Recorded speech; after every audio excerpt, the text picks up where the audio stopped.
Okay, so hello everyone. Welcome to the fourth lecture in the series. So last week we talked about measurements, right? So we talked extensively about this structures of physical theories where you have the formalism that contains the math behind our theory, and there's this interpretation component where you put the words and all the philosophy that you need to make it all work.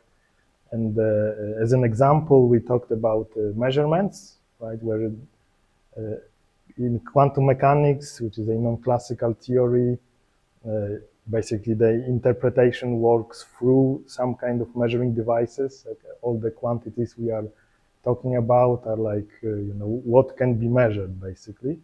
So we talked about a little bit about the process of measurement, how to talk about it, how to think about it, and the thing that couples the measurement and the formalism, the famous Born rule, which is displayed here on the screen, which it plays the role of the interface between our idea of measurement and the quantum states that we like figure out, deduced from the on previous lectures. And so in the Born rule, which gives you a formula for a probability of obtaining a certain result given this quantum state at the moment of measurement device deployment. So we recognize in the formula the quantum state, the Kets and the Bras, but there is a new element here, a projection operator associated with the device deployed. So we talked about those set of projectors, that they are orthogonal and the set is complete. And here are the mathematical formal definitions, what this means. And I think we finished on this point, basically. So we had our projectors, and we discussed what it means that they are orthogonal. There was some controversy, I think, but I think we managed to go through it. So that was the point where we ended last week. So let us continue on with the program. So does it work? Okay, it turned off. Okay. Do I have it? I do. Okay, nice. So we have our measuring devices, the measurement, Born rule, and so on. There were a couple of things that were associated with an observable that our device was measuring. And at this stage, the observable was defined by the device that measures it. Okay, observable X is the thing that is measured by the X device. That's all. This is all we know at the moment. But there were a couple of things, couple of quantities associated with this measurement, this experiment. There was of course, the spectrum of the observable, which was some finite set containing all the possible results the device can show us, and it was some subset of real numbers, finite subset of real numbers, and we had also this set of orthogonal projectors that we finished on last week. So there is a nice way to like pack all this information into one place, is to define an operator define an operator that represents the observable. And in this definition, you can put the spectrum, you can put all the projectors and stuff like that. So there is this construction, formal construction, observable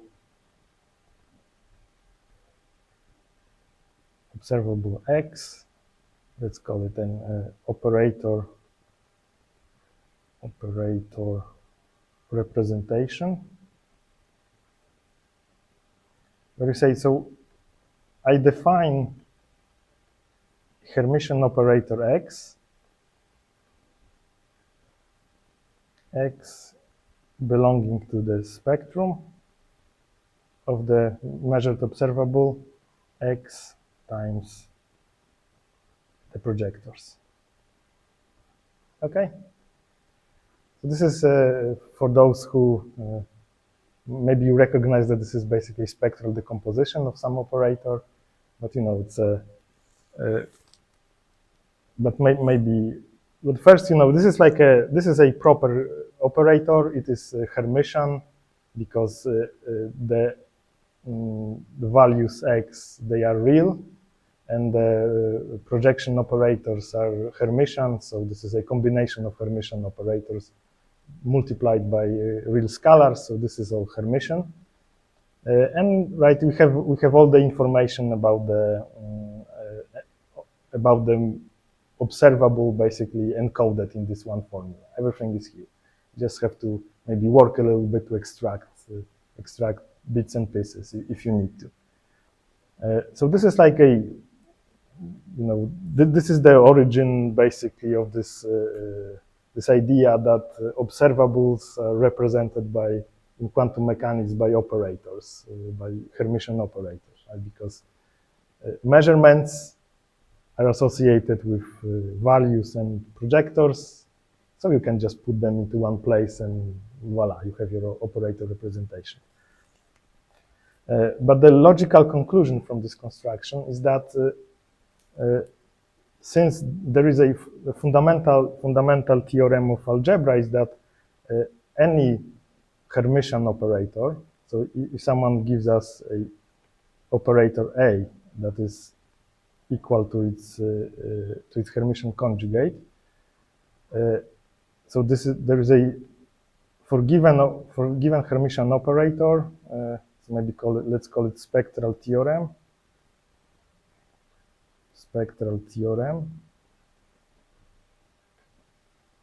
So when operator is Hermitian, then it follows that it has so-called spectral decomposition, which is of the same form as this operator representation of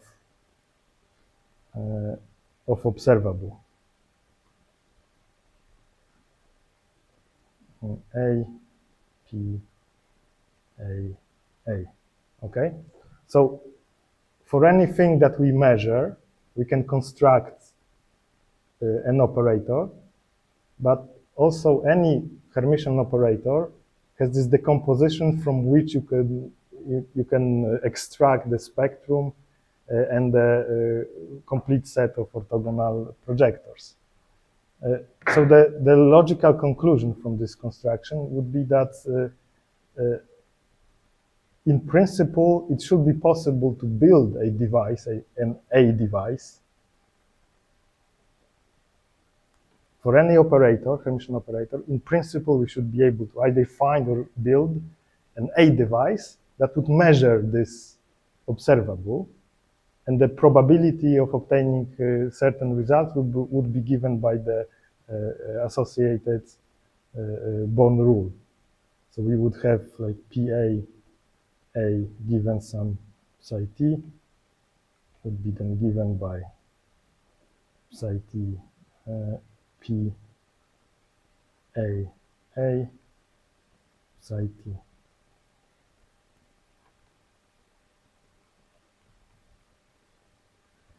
Right? So in principle, this should be always possible. So let me, so I have an assignment for you at this point.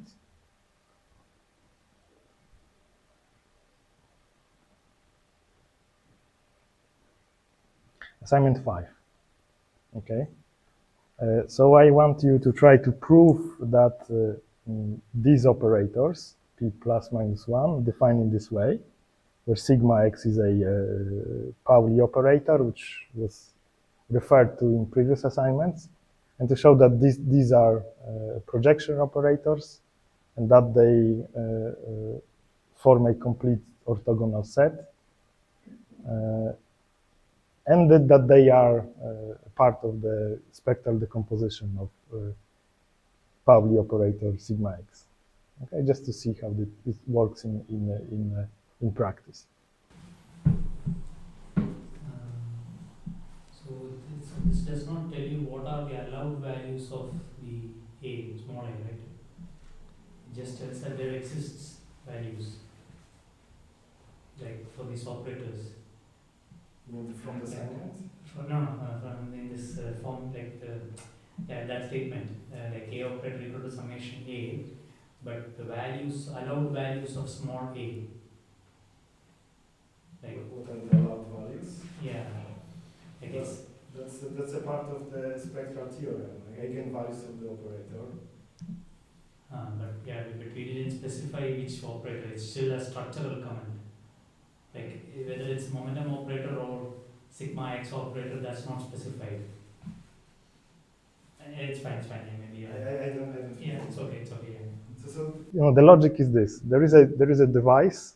Device has some spectrum of possible results, and through Born rule, there is a set of projection operators. So you can cram them together and create an operator.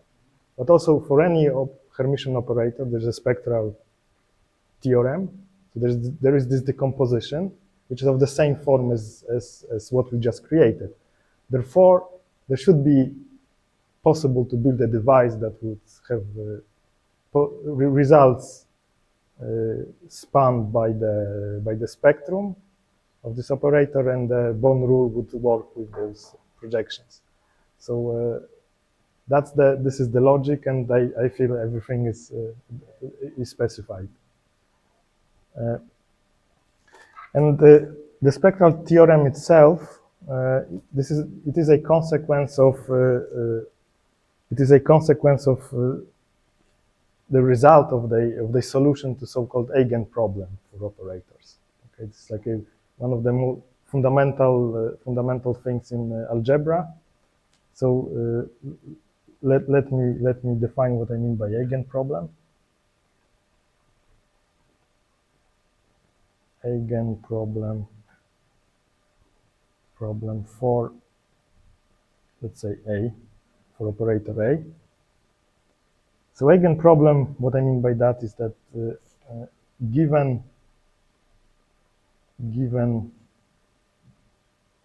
the operator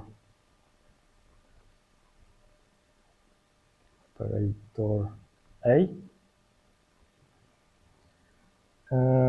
find the set of projectors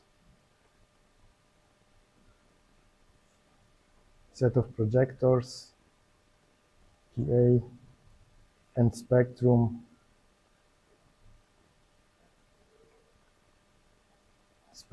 S A such that the following equation is satisfied. A minus A1 acting on the PA is the same as, if you commute it,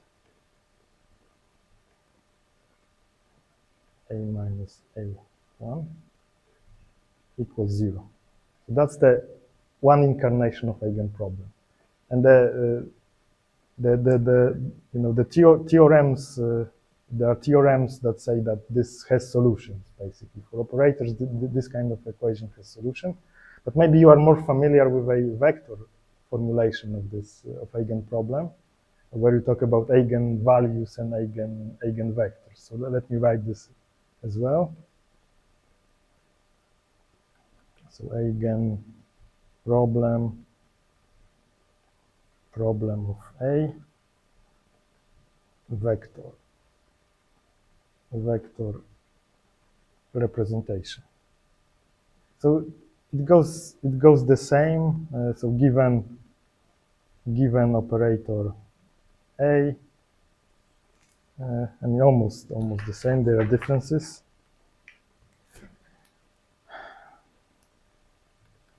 find all vectors. Okay, this will be my notation for denoting eigenvectors, and the corresponding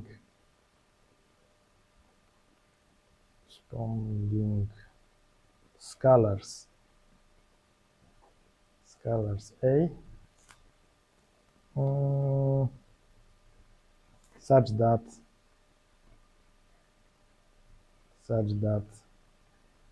A acting on vector AA gives you A times vector AA. A lot of A's. Speaking it sounds like gibberish, but you know, this is a convenient way to write it, I think. So probably you saw this more often than this formulation, but this is like, let's say, more primordial. Yeah. This answers my previous question I was asking earlier, because earlier it doesn't tell you how to find that small a. That was the doubt. That's what I was trying to ask. Yeah, Yeah, now so it like, describes this way. Yeah, so the spectral theorem, There is just a decomposition like that, but doesn't just tell you how to find the small a. Yeah, exactly. I mean, yes. So the spectral theorem is like this because when you formulate Eigenproblem, there is a theorem that says that this has solutions. Okay, so this is like based on, and how to find it. There are procedures, of course, how to solve this. This is like most of the algebra is about this Eigenproblem, basically. So there is a rich literature there, how to work with it. But fundamentally speaking, this is equation that has to be solved, and we have guarantees that there are solutions. Speaking of which, so like I said, the basic theorems, fundamental theorems, tell us that there are solutions in the form of a pair. So we have a scalar, the eigenvalue, and the corresponding vector, eigenvector, right? You could might even say that maybe it's more appropriate to say that there is a scalar and there is a span, so a subspace. You remember spans from our we were talking about vector spaces, right? So it is more like there is an eigenvalue and the corresponding span generated by an eigenvector, a family of eigenvectors. The details, you know, if you want to be like very precise, you can look at it in this way. And there are a couple. So there is a solution, and in fact there are multiple solutions in general. Okay. So multiple pairs like that. And if your operator is Hermitian, there is more to be said. So if your operator is Hermitian, so this is satisfied, then all the eigenvalues will be real. Okay, that's one of the conclusions. All the eigenvectors will be mutually orthogonal to each other, and there will be the number of solutions will be the same as the dimension of the space. Okay, so we have if dimension is d, we have d eigenvalues that are real numbers only. We have d orthogonal eigenvectors, which means that those eigenvectors can form what? An orthogonal basis, in particular. So the Hermitian operators are nice like that. They you know the eigenproblem associated with Hermitian operators is like very useful also. Not only that they define the measurement and stuff like that, or allow us to formalize measurement, but also they are very nice algebraically. So basically there is like very little reason to consider non-Hermitian operators, although there are reasons to do that, but usually you don't go for like Eigenproblem non-Hermitian operators because it can be nasty. So here we have an eigenspace corresponding to one eigenvalue, right?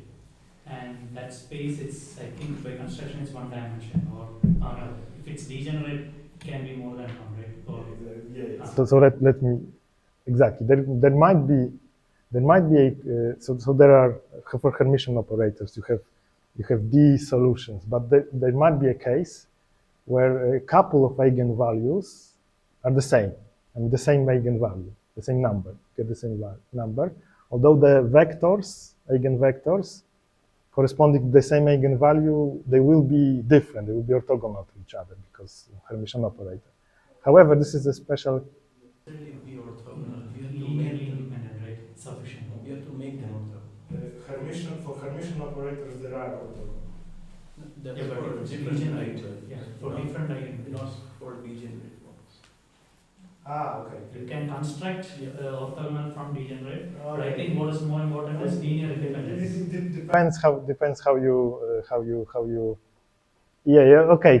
If you want to be very pedantic, that's more. This is more correct to say that there is a eigenspace in which you can find an orthogonal basis and identify eigenvectors with this basis. This is more correct. Yeah, I agree. But you can chicken or the egg. That's what's first, right? So the case when there is this one eigenvalue but multiple vectors, this is we say then that the eigenvalue is degenerate or degenerate, no, degenerate, not degenerated, degenerate. I think there is a difference, but I don't feel it, but degenerate eigenvalue. So in that case, so if we have degenerate eigenvalue, degen, I won't be writing full because it's difficult. Eigenvalue. So then we will have a pair. So there is an eigenvalue, and there is no one vector. There is a multiple vectors. So I have to write it for you a bit. And since we cannot label uniquely eigenvectors with eigenvalue now because we are forced to introduce another index. This is basically, I'm using this opportunity to introduce the more notation.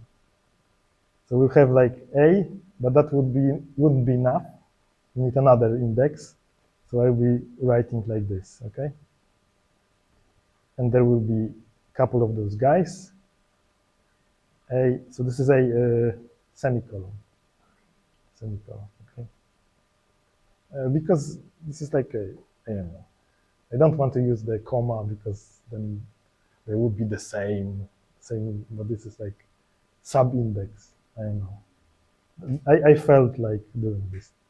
And there will be some maximal index. So let me call it dA. It's very complicated. a lot of parentheses.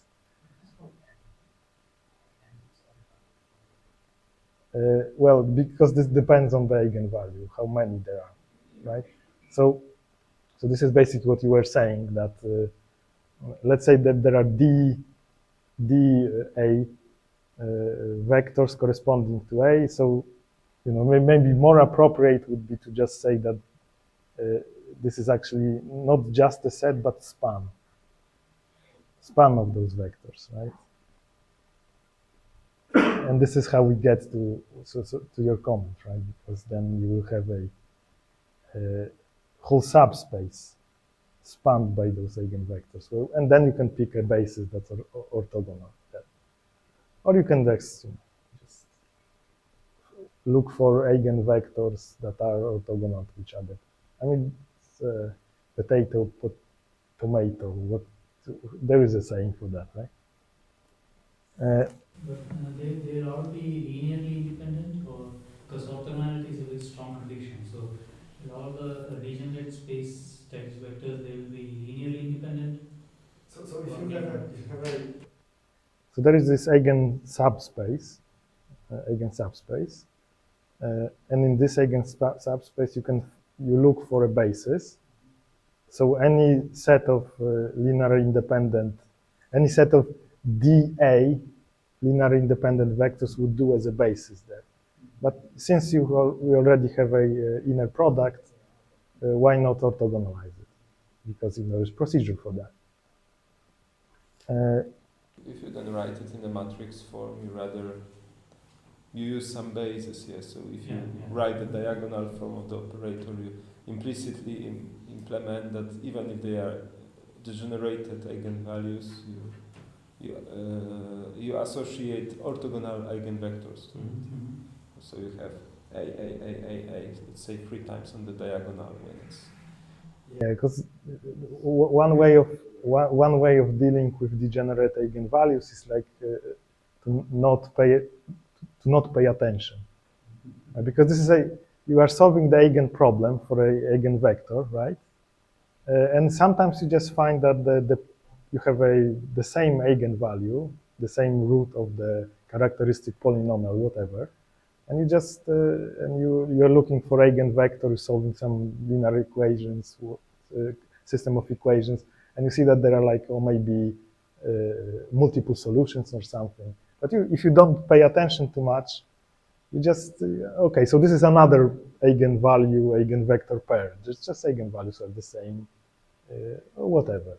But so you might, by not paying attention, you might just get orthogonal basis anyway. So this is like a technical issue, but yeah, so basically eigenvalues are associated with eigenspaces. Sometimes those spaces are one-dimensional. So there's only one eigenvector. Sometimes there are more dimensional than that. But this dimension cannot be greater, of course, than the total dimension, right? You just fill in the space with eigen subspaces, let's say. So when you are making a measurement, you are usually you'll be focusing on one eigen subspace, because the subspaces are disjoint, if I'm right, like constructions. Not really, rather on one vector, on one state. No. They are more. These eigenspaces are disjoint. Yeah, but Spaces are disjoint. It's different. It's a completely different thing. Sorry? The rank of the projector corresponding to that subspace. Because so my question was just based on the decomposition you wrote. So there, when you are projecting, you will be projecting to one eigenspace. Let me jump to the next line, and it should reveal the thing. So this is, I'm talking here about a solution to eigenproblem in vector representation.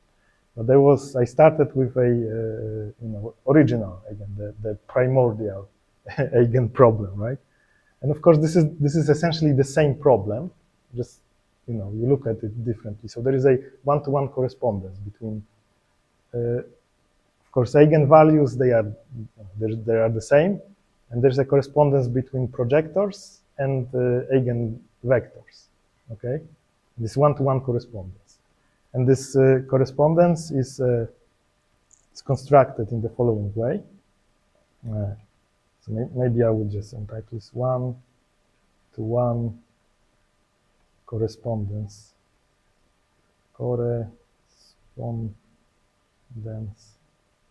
See, I wrote a long, complicated word. I was so brave. I was so brave. And there are maybe not many mistakes in it. Between solutions to eigenproblem, eigenprob in both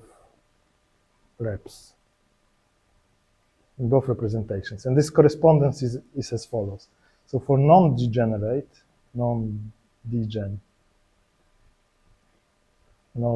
eigenvalues,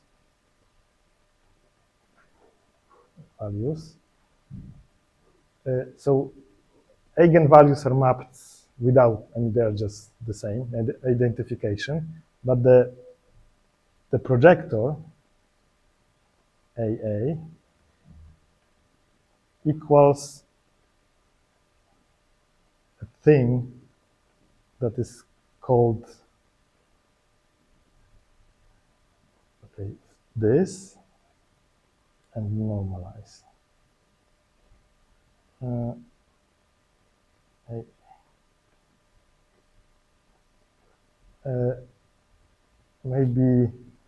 Maybe extra notation bit. So let me identify it also like this. Okay. So we talked about brackets. No, there was a bracket. There was a bracket, and that was a number, right? And here is a Ket-bra, and it's an operator. Okay. That's a common thing. Many years ago, I saw this trick, when you write, instead of writing laboriously something like this, and you're fine. And this is my life now. And of course, someone will get confused with this. So this is, Ket-bra. So this notation, I will sometimes use it. So this is like a projection operator on a constructed for a specific ket. So I will talk about Ket-bras in a second. But if you recall the Gram-Schmidt orthogonalization, there were projectors there, and I used this kind of notation for them. And if you think about it, or revisit the formulas we wrote, you will recognize that this Gram-Schmidt was actually the same thing, but with inferior notation. Not bracket notation, Ket-bra, but it's like some just writing scalar products. That was very inefficient. So I will explain the Ket-bra in a second, because this is for non-degenerate. So there is one eigenvector corresponds to rank 1 projector, if you will. Rank of the projector is of rank 1 when it can be written as Ket-bra, okay, on some vector. That's all you need to know. Now degenerate,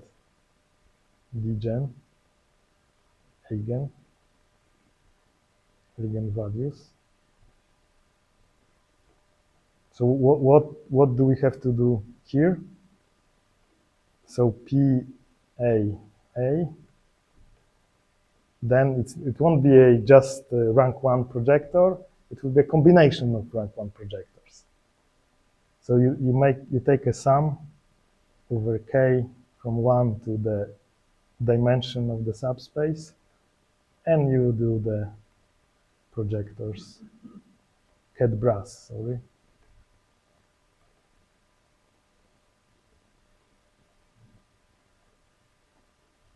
And normalize.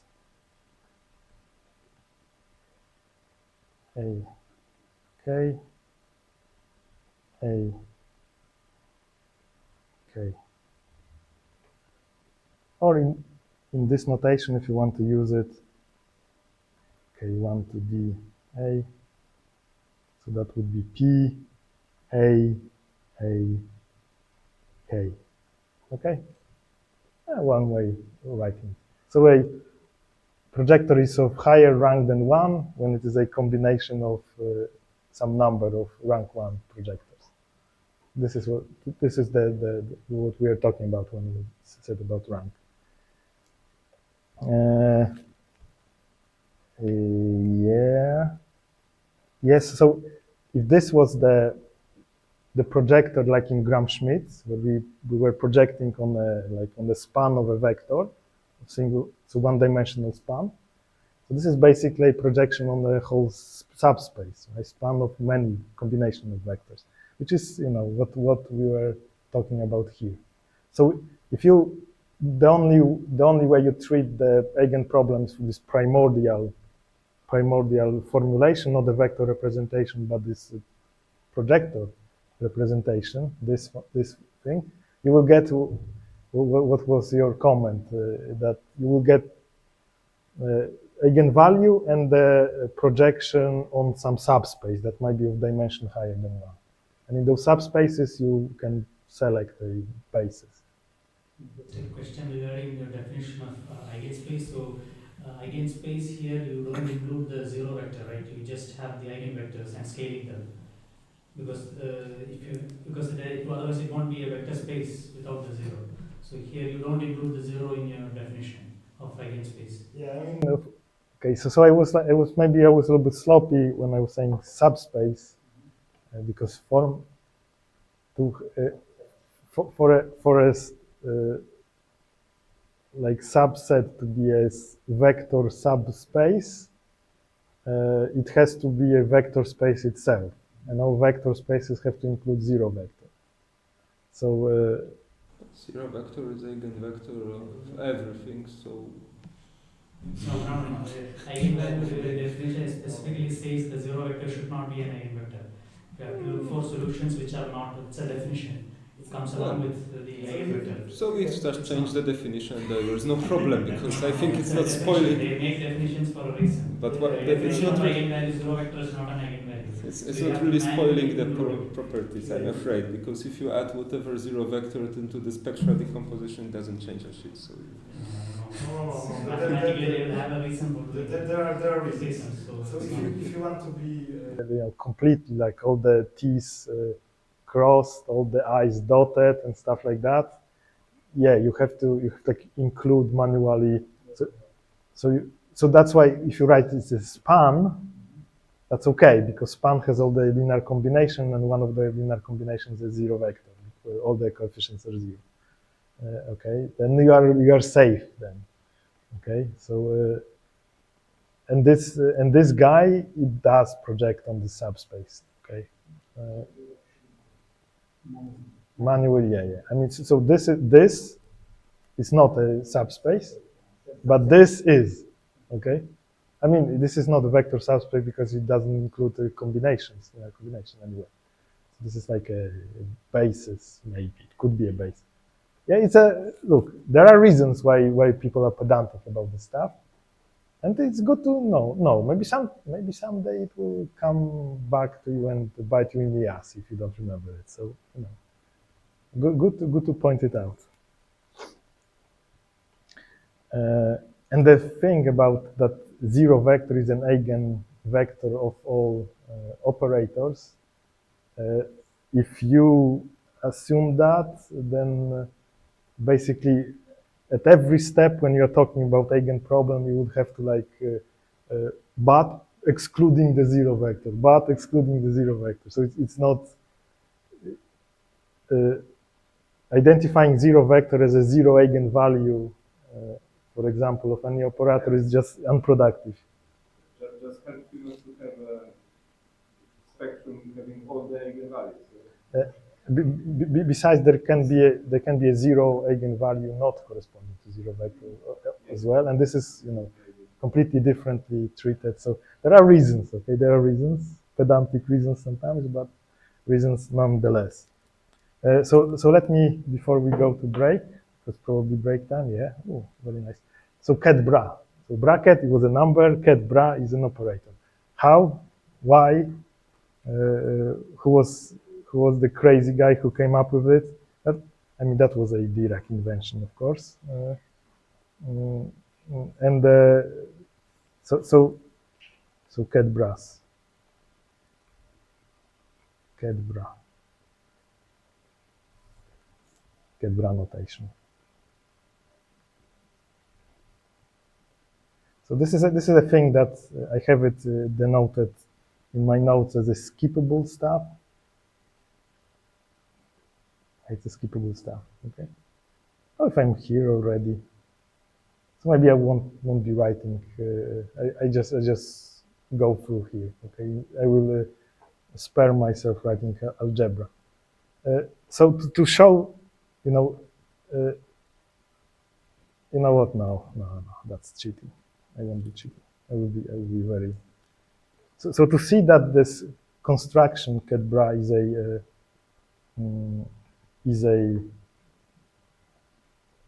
an operator, you can just check it by direct computation, basically. So we take this guy and let's act it on some vector, maybe some linear combination of vectors, actually. Psi, what did I use here? Ah, okay, theta. Theta is a choice. So theta 1, z2, theta 2. And like the core of brass was that they want to scalar product behave like a bra is acting on Kets, right? So here we have a bra that just waits for some argument, and we just supplied it argument, a vector. So we know what to do. Bras are linear maps, so let's keep the Ket outside. Let's enter with bra. Bra will just go through the scalars and will attack thetas. Psi theta 2. These are numbers now, okay, but that's what bras do. And we get z1 psi theta 1, a coefficient, phi, because these are numbers, so scalars, so I can just pull them in front of the Ket, no problem, it doesn't matter.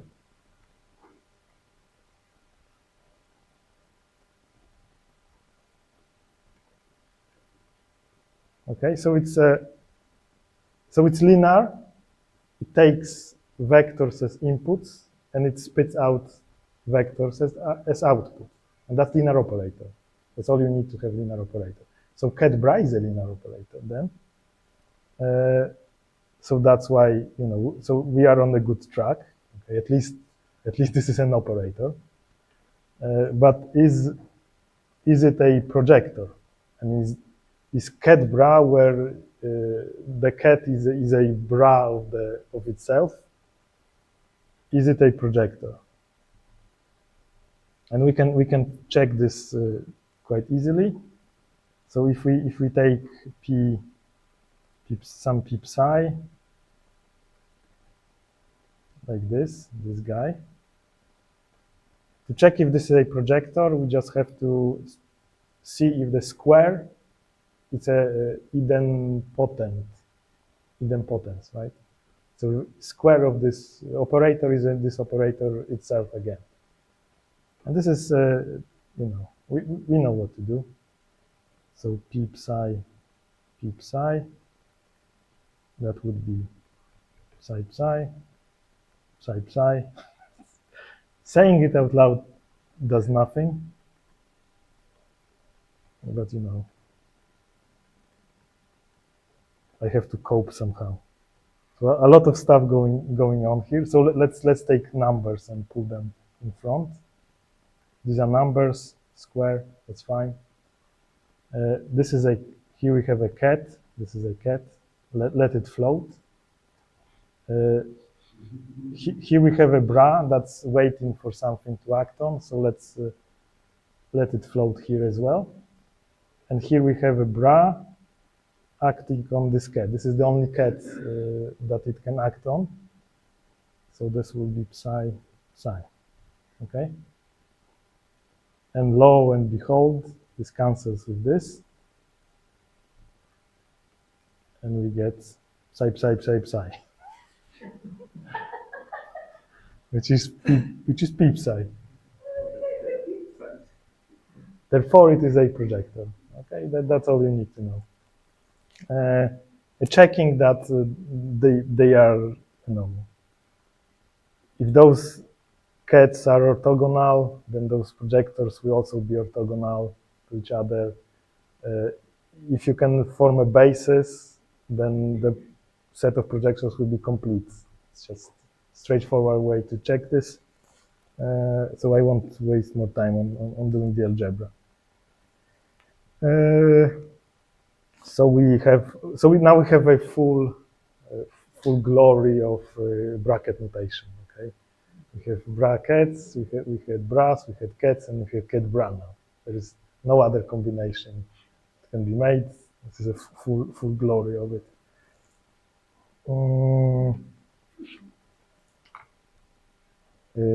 Yes. Okay, so let's take a break. 10, 15 minutes break, and we'll continue on.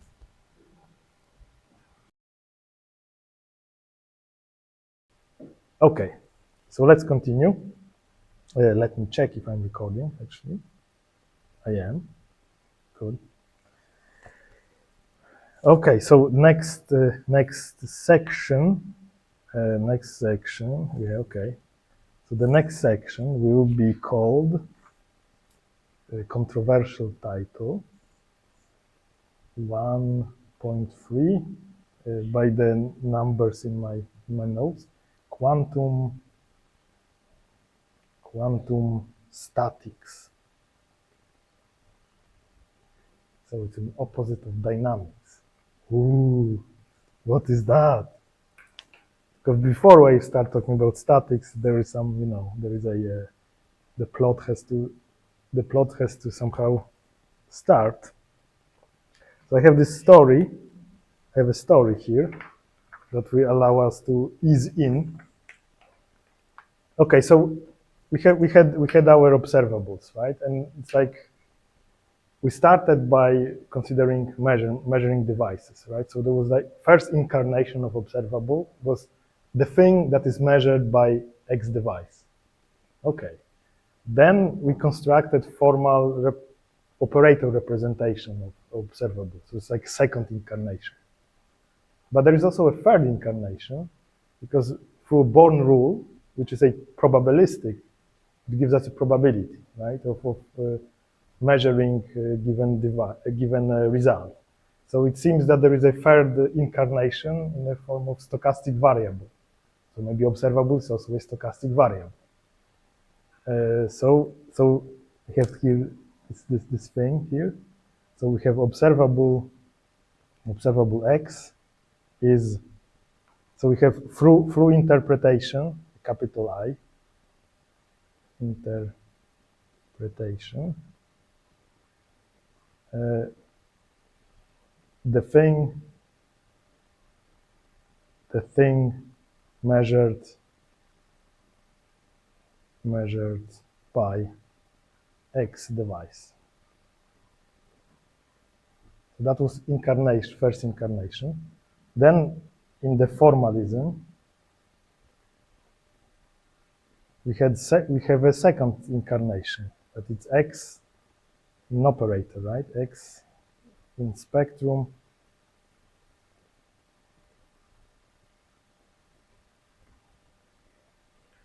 X.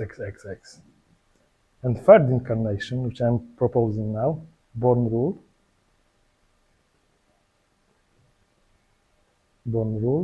that it's a stochastic variable.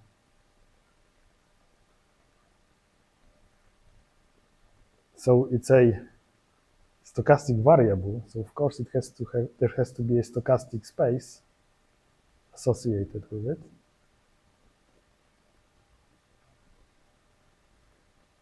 Such that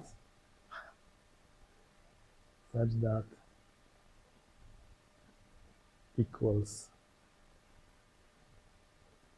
X, say, obviously, right? Nothing mysterious here. So let me. So I wrote here some weird symbols, right? So let me talk a little bit about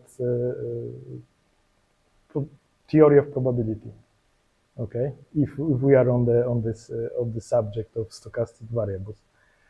So probability spaces then.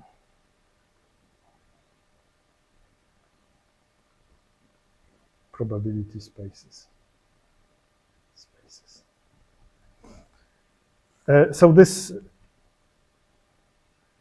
triplet here is what mathematicians call probability space, and it is like I mean I taken it from Wikipedia. That it is a formal model of a process or experiment with random outcomes, which are represented by a stochastic variable, capital X in this case. So this is of course, mathematicians love their spaces, and the spaces are made like there's some set of things, and you equip it with more things, with some operations and more sets, and so on and so forth. Of course, probability space is one of those constructs, and let me break down the components here, okay, to explain what's going on here. So the first component, which I called OX, so I am trying to have a map BB. So this is map BB OX, okay. Over there is a normal projection, sometimes So this will be a measure, and this is math Carl P X. Okay, that's the easiest way. And this is Born rule. Okay, this is Born rule. So this guy here, the first set is an actual simple set. This is called sample space. Sample space, and it contains all possible values the variable can acquire, right? So in our case, we will set this OX to be just spectrum of X. Okay, for us, possible values is what we can measure, because our experiment we are formally modeling with this probability space is an experiment where we do measurement. Okay, so this is a sample space is what possible results. The next, yeah. I'm not jumping ahead. Like the sample space will be numbers for us, or if I'm jumping ahead, please ignore it. Just to make it clear, sample space, the set, is it numbers or something else in our case? In our case, is we identified with the spectrum of the observable. So it's a subset of real numbers. Yeah. I mean, spectrum is real numbers. Yeah. Okay. I mean, in general, probability space, sample space can be just a set of whatevers, right? Of pictures, of numbers, of whatever you want. It's just a thing that represents results of your experiment, random experiment. In our case, it's easy to identify. We want to observable. This is the values you can get. But this is the the range of values. The second element, EX, this is called event space. Event space. If you want to be really fancy, you can call it sigma algebra, but we don't want to be super fancy. I mean, we have finite sets, so just event space. Small sigma. Sigma algebra. But event space is fine. This is a good name. And this is like, so this is a set of things. This is set of sets, okay? And each set in this set represents an event, okay? Event that can happen, all right? So for example, if we take singleton set, so set that contains only one element, and this element is one of the x's taken from our sample space. This would represent an event where result x was measured in the experiment. Okay, that would be this kind of event would be represented by this singleton set. For example, if you take singleton and take a union with some other singleton, which is of, it's just set of two elements, then, if they are different. This would represent an event where the result of the measurement was x or x prime, alternative, okay? And so on and so forth, okay? So event space contains things like this. And in the case when your, so event space is obviously constructed out of the sample space, right? And in case of finite sample spaces, like in our case, it's sufficient to choose event space as a power set of sample space. Power set, so in our case, we will set this like this, PO, for power of Sx. Power set is what mathematicians call a set of all subsets. Yeah, okay? So in particular, the power set contains empty set. It contains the whole set, the hot sample space. It contains all singletons. It contains all possible unions of singletons. X prime, and you can have x prime, x bis, and so on and so forth. Okay? Question? Basically, any subset is an event. Yes. Yeah, by our construction. Yes. Yeah, but just a subtle variation, like in general, it need not be a power set. So in that case, if it is not part of that event space, would you still call it as an event? No. Okay. This has to be. It has to be elements of the specific collection of subsets, which that has to be called events. Yes. Those subspecific subsets. Okay.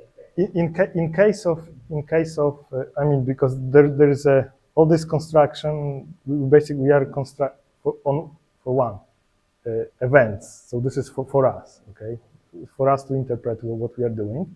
But on technical side, there is this third element, probability measure. It's called.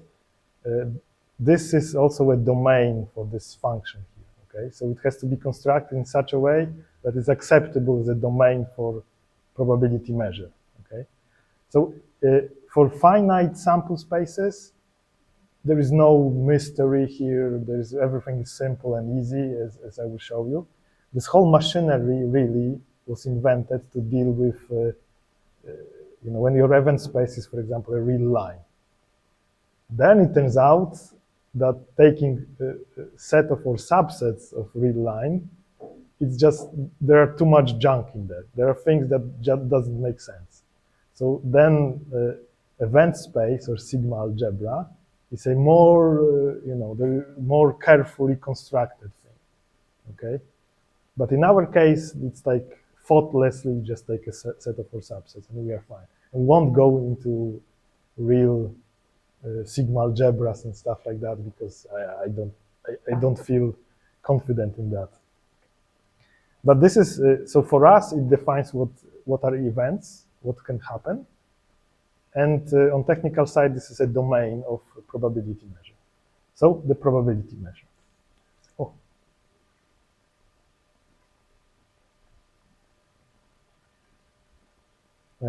Which is a function. So it takes sets from the domain event space and sets it to a number, right? So it takes sets as arguments, which is fine. Why not? And it spits out a real number between 0 and 1. Okay? This is not super crucial to have this. You could have whatever you want, right? But this is a convention. If it's the range of this function is between 0 and 1, you call it probability measure. If it wasn't, then it would be measure, some kind of measure. I'm saying it here because there is a way talk about quantum mechanics in language of measure theory, but the measures involved are not probability measures. They are complex value measures. Just to whet your appetite a bit. We won't talk about it here, but it's like, ooh, mysterious. So, and the probability measure is a function of this sort, and there are three requirements. Any probability measure has to satisfy the following three requirements. First requirement, that probability measure when fed with empty set, it has to spit out 0. Okay, this is, if it didn't do that, because you can always, any set is equal to this set union with empty set. If you didn't handle empty sets in this way, you would be in trouble. Everything would be infinite, basically. Okay, so this is a must. The second requirement, this is a normalization, that when you feed it the whole sample space, which is a set, a subs, it's here, it's in the domain, it's 1. So this is a normalization, okay? And the third property, they call it additivity, or sigma additivity, okay? But finite sample spaces, just additivity will do. When you feed it with a union, this is capital, so this is big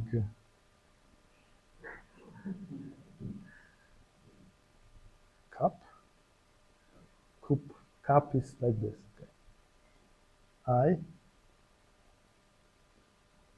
Okay. It will be equal to sum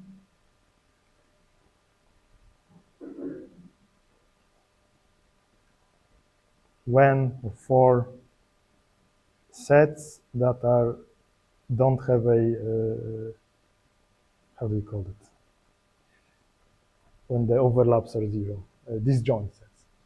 So you take any union of disjoint sets, feed it to the measure, it will, it's like linearity basically. It will just decompose into a sum. And this makes sense because this is called measure for a reason. Because, for probability, you can measure, maybe it's not intuitive when you think of it as in the probability theory, but when you think about it, that your events are like, you have a plane and you pick a part of the plane, and this is like your event, and it has some volume, measures, volumes, etc., etc. This is the intuition. You have your real line, and you take interval 0, 1, but the interval 0, 1 is actually a subset. So when you would assign a length to it, Yeah, so exactly. you are actually basically effectively looking. You have a set and you have subsets, and you are assigning numbers to it. Yeah, Similar as that, because with certain properties. It's a known like analogy between probabilities and like densities. So this is like measure theory because you are measuring sets. So if you are measuring sets, then you take like if a set has some measure, some volume, you take a union of those sets that don't overlap. The volume. What the hell, man?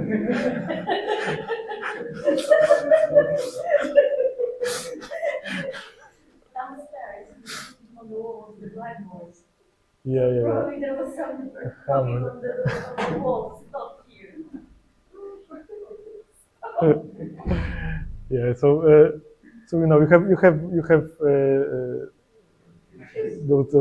the intervals. They have some volumes. You add them together. The total volume should be just the sum of volumes. Otherwise, it would make no sense. So the empty set should have 0 volume.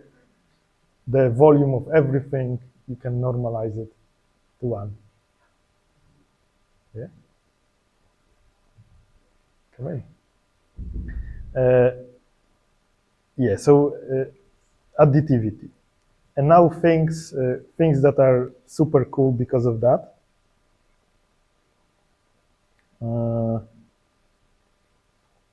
Because our because our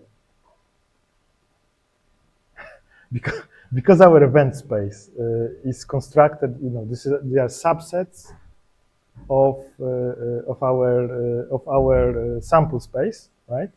So basically, every element in our sample space is some kind of union of singletons, right? Zero set is very, empty set is special. Total set is just a union of all singletons, right? This singleton, this is just, everything is some kind of union of singletons. And singletons have zero overlap, right? Either they are, x and x prime is the same, then the overlap is just itself, or if they are not, there is no overlap, different values. Therefore, any set in our event space can be expressed as a union of non-overlapping singletons. And thus, any measure of any set is just a sum of measures for singletons. So those singletons are like bases for our probability space. If I specify a measure of every singleton, I know by adding it, by adding those measures, I can compute measure of any set in my event space, basically. That is why there is this mysterious expression here. I'm setting value of the measure of every singleton by using the Born rule. Here we are assuming discrete. Yes, discrete and finite. Dimension is finite. So I make a connection here. Okay, so Born rule, I use it to define my probability space by specifying the value of measure of the probability measure on those singleton events. Okay. So these are basics of probability theory. Okay. Yeah. What happened if we're going to continuous? How do you put? Singleton. And we can just integral the The measure of integration. and taking the limits maybe. It's not that it's.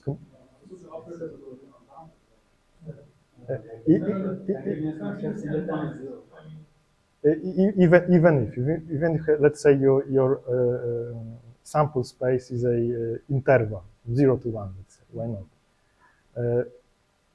This is then your sample space is now a continuum set, right? It's and this is the case basically for which the whole mathematical theory was invented, to deal with this kind of stuff. Because as it happens, if you would say construct event space in this way for this interval, so all all subsets of an interval, which would include, I don't know, all the rational numbers, irrational numbers, some weird, Weierstrass set. I mean, there are some crazy stuff in there. And for if you just took this, you wouldn't be able to actually find function like this, satisfying those conditions here, that could operate on this kind of domain. So you have to construct your domain the proper way. Then it's properly called a sigma algebra. It's like Borel's.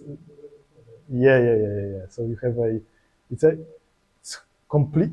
Everything was completely different. The idea that you have this basis, like here, like in our case, that you define this and you are done, no longer applies for this case.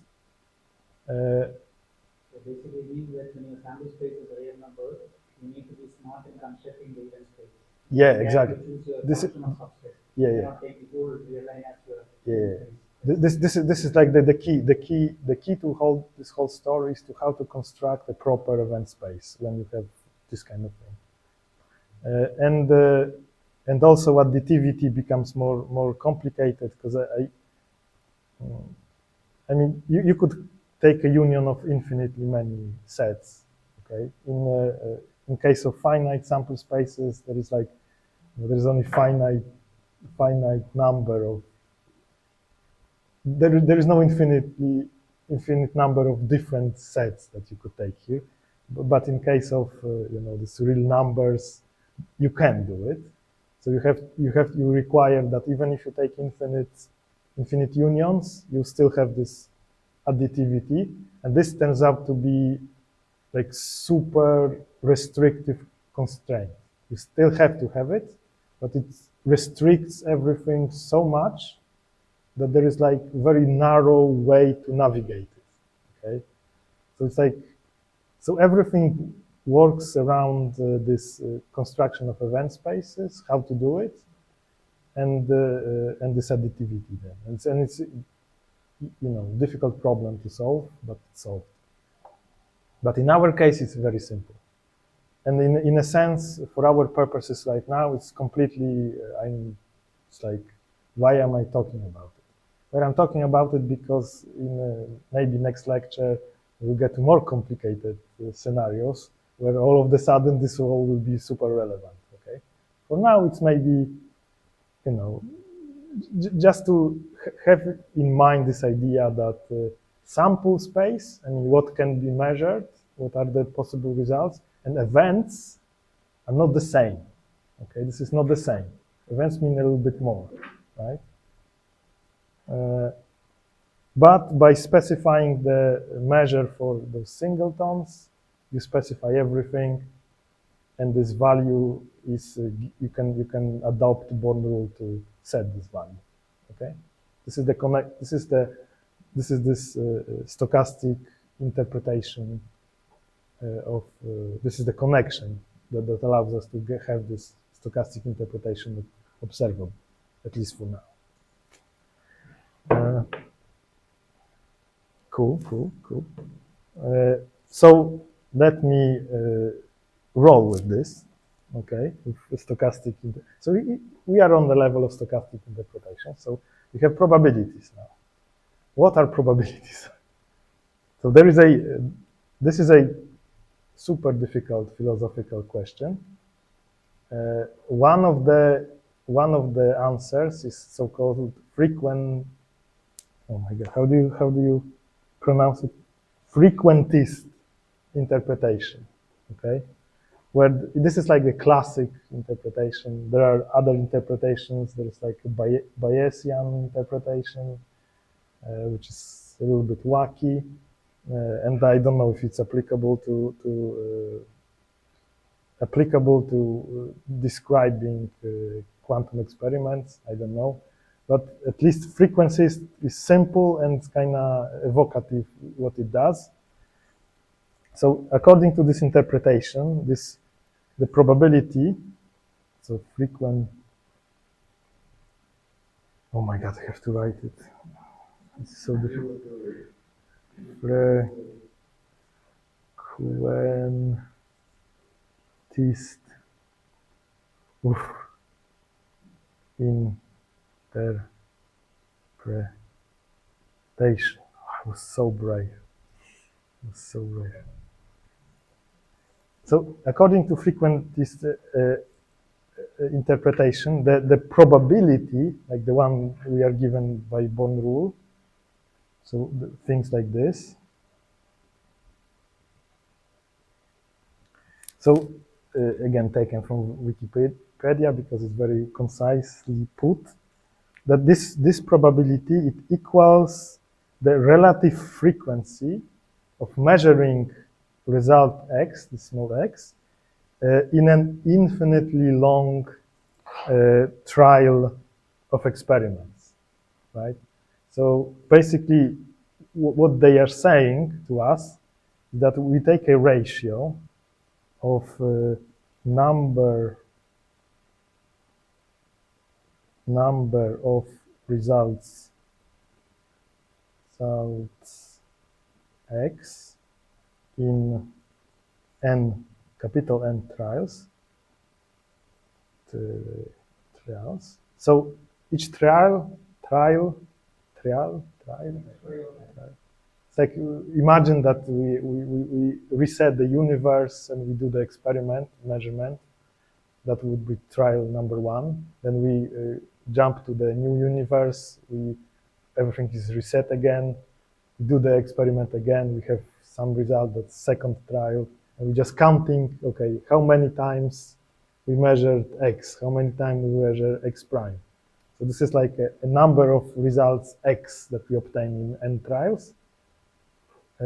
We divide it, so relative frequency, which means, so we have to divide this number by n, so the number of all the trials we did.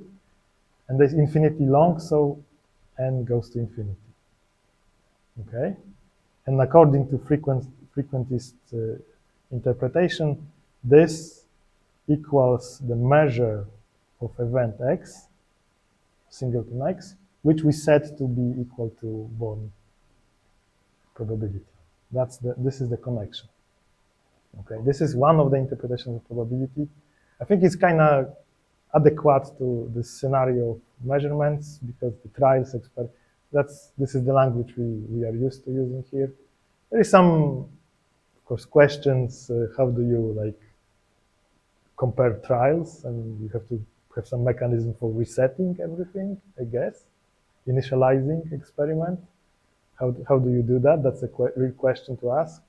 You could jump to a copy of the universe just before you started the experiment, for example.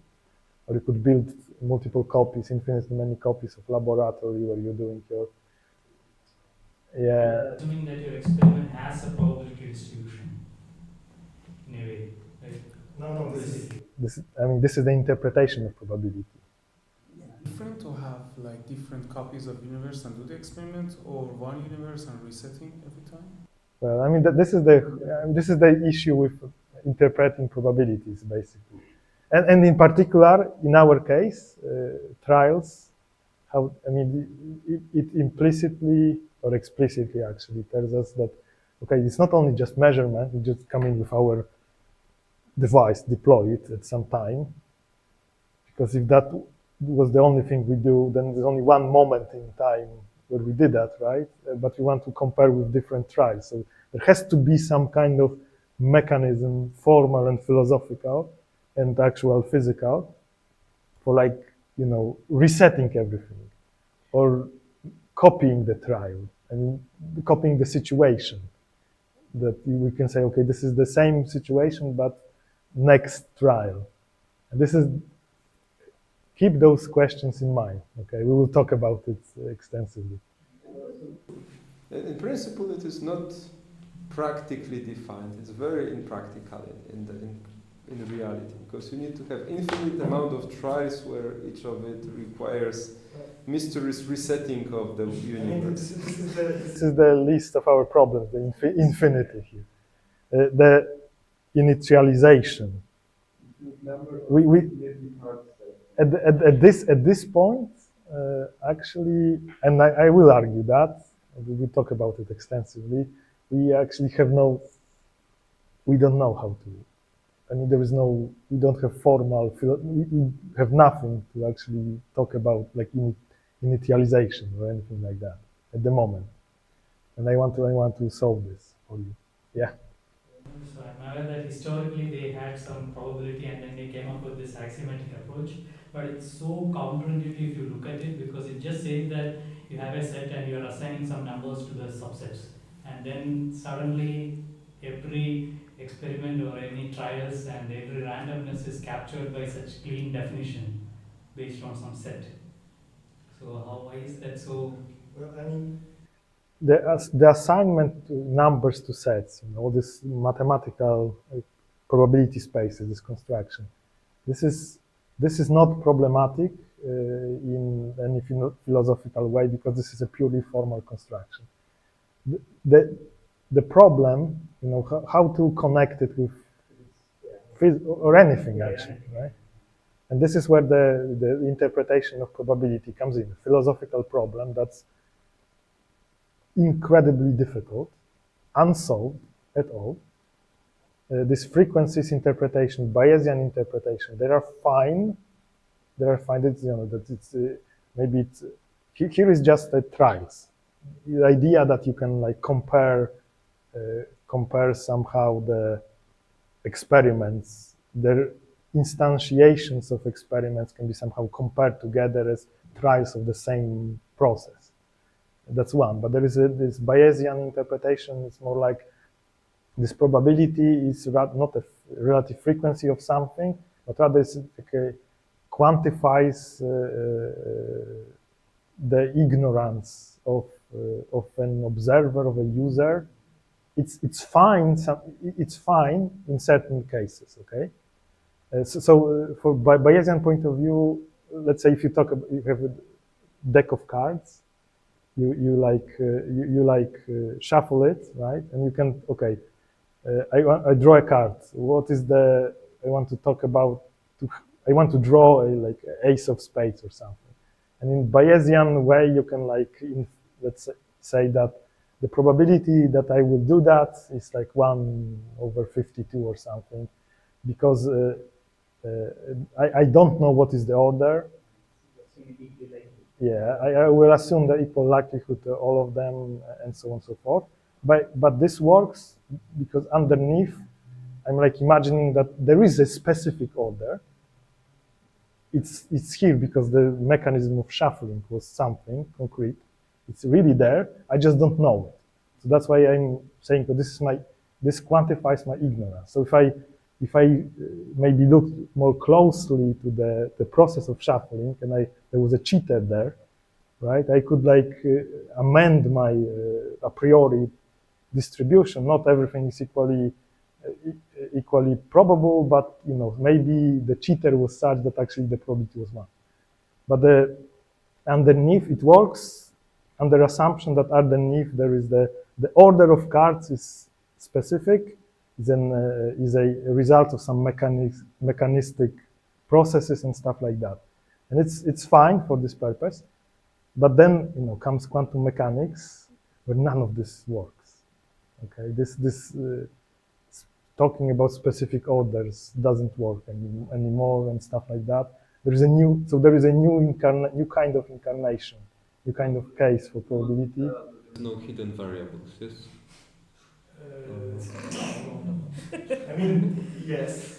That's not what I say. I'm saying that because I mean, when you shuffle the cards, there is a hidden variable. Actually, the order of cards is some, but you just don't know what it is. So there are hidden variables. It is a good way to put it. Yeah.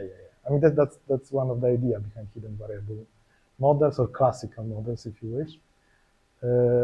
And so there are, and this kind of shows that if there is an interpretation of probabilities, there is no the interpretation of probabilities, because it seems that there is, depending on situation, there might be, completely different meaning behind them. Frequencies is completely different as Bayesian stuff, and then quantum mechanics comes in, and none of those apply. What's going on there? And actually, then there is no answer to this last point. So it's like open problem, very difficult problem. You say in a way that I thought that you are going to teach us next lecture. I mean, I don't know. Okay, this is the thing that I don't know how to answer, the interpretation of probability that fits quantum mechanics. This is the thing I don't know how to do yet, hopefully. But it's like, it's a thing. It's a big problem, no solution is given up to today. But why do you say that this frequencies interpretation does not work? Because of the statistics we know and quantum information, we can actually say that after so many trials, we can expect a true number, and usually it works. I'm not saying that for this purpose that you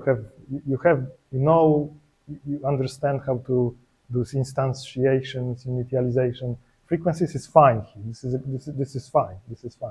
But I was saying that Bayesian stuff wouldn't ignore, probability is ignorance or state of knowledge or something.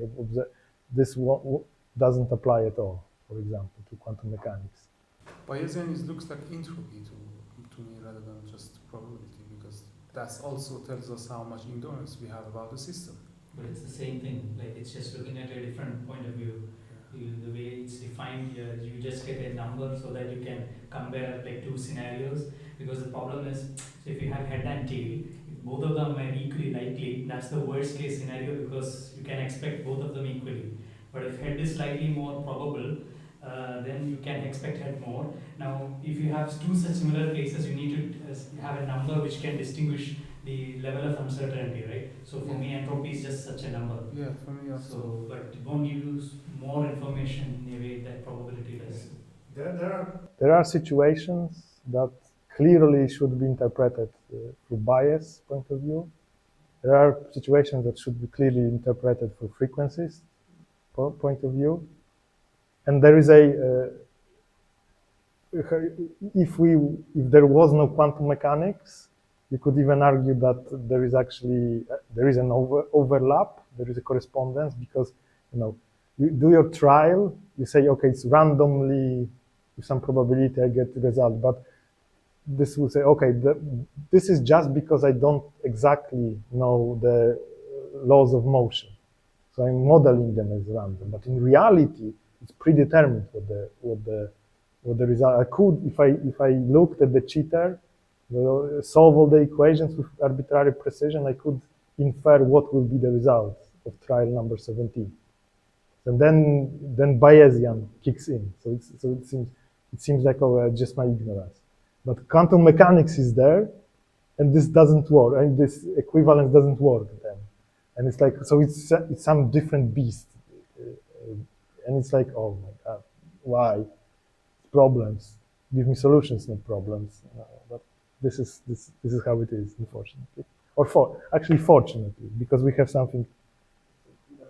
Quantum mechanics has this fundamental probability that is not knowledge based. Yeah, like I mean that's normally there is no one who can know what will happen. There is no like someone who's not ignorant, let's say. Here it's a secondary thing, in the sense like we define probabilities because we do not have some knowledge, so we define the measure that is useful for us to estimate it somehow, yeah? But in quantum mechanics it's different. It's fundamental, it's sitting there inside, and it's not just the fact that we don't know, I think. Yeah? Because saying, oh, it's fundamental, it's not an explanation. It's not an explanation. What it is not. If you say, oh, this is just different and fundamental, it's like saying that there is it's like or it's magic. There are wizards casting spells, then angels are pushing things. The difference is that there is no underlying mechanism, yet it's random for some reason. That's the difference between the classical card shuffling case, let's say. I think that's that's not correct approach, because you are trying to find an analogy with classic. I think that the real answer is that it's like something completely different. You cannot make, because there is a mechanism. There are laws of motion for quantum mechanics. It's not like that just gives you probability numbers, but the underlying the meaning. Right. But that probabilistic, the reason for the probability nature in quantum mechanics is not that we don't know the underlying mechanism, but in the tech case, it's that our lack of knowledge. So I thought that was the difference. Yeah, it's not. You could argue for lack of knowledge. Implicitly, it tells you that there is a knowledge to be had, but we are lacking it, right? So but it seems there is no more knowledge to be had. So you cannot say that I'm ignorant in some way, because there is no one who could be less ignorant than I. And so it's not an explanation then. There's something completely different. What it is, we don't know. And it's a fascinating question, of course. And very nicely, we went over time again. But it's fine. So I will finish it now. I feel we'll finish it now. It's kind of in the middle of the point I was making. It's fine. Whatever, man. It's cool. bit of another problem. Maybe it's far-fetched, but you can tell me if it's not. With this frequentist interpretation, it uses the discrete number of trials. Although it's going to infinity, it has a it's like a numbers, like a natural numbers, yeah. Yes. But what if I have a continuous set of outcomes? So, for example, if I get a random number from 0 to 1 at least, then actually, even if I go to infinity, I wouldn't restore the probability of the probability distribution of this set, because this one is continuous and this one is not continuous. I think that's the reason why I have dt at the end, because you need a small slice of the probability as opposed to the. But it requires a slicing. I mean, that's just simple integrals with dt. It's like it's technically a small. Anything but simple. You said everything correct despite it's simple.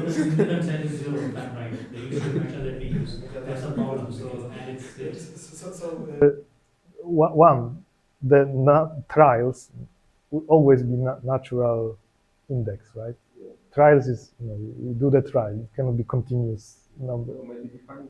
But the results, here we could, the number of results, concrete x. This is, if you had, if your sigma algebra, you were dealing with sample space that's a real line, for example, then you couldn't phrase it like that. But the answer, dt, because measure of a measure of something like this, might be like this because it should be open set, I think. A measure of something like this would have to be, you would recognize it as some rho x dx. Okay, this is like a conventional way to denote probability measures for continuous variables, right? So, in other words, if this is our sample space and event space and so on, the real number, something like this, if you ask for something like this, that would have to be 0. Otherwise, you couldn't construct a additive probability measure if this wasn't the case. And this is known problem, right? That when you have a real line as your results, the probability of getting one concrete number has to be 0. Yeah. Feynman said it, and he was smart. Everyone says it, right? You have to consider like a probability of getting between x and some dx, x plus dx, right? So that's why this dx. I think like the funny part there is like at each point the probability is 0, but when you add them up, you get 1. So you're adding uncountably number of infinite zeros, and you end up with 1. Well, because using the union. Because you're taking union sets from event space, which are not singletons, basically, and you sigma additivity. I mean, it's a whole. I think still, if you restrict yourself even only to the intervals, it still wouldn't work, I'm afraid. But I don't know. I mean, I wouldn't. There is a Borel set construction that allows you to have a prop. I mean, you can integrate, right, on a real line. This is something we can do. Lebesgue integrals, because the measure theory is also basic mathematical theory for constructing non-trivial integration. If Riemann sums don't work, you have Lebesgue integrals, which is based on measure theory, and the Borel sets and measurable functions. It's a whole very complicated mathematical theory. But in our case, we have discrete finite dimensions. We don't have to worry about that. So anyway, very nice, but let's stop here.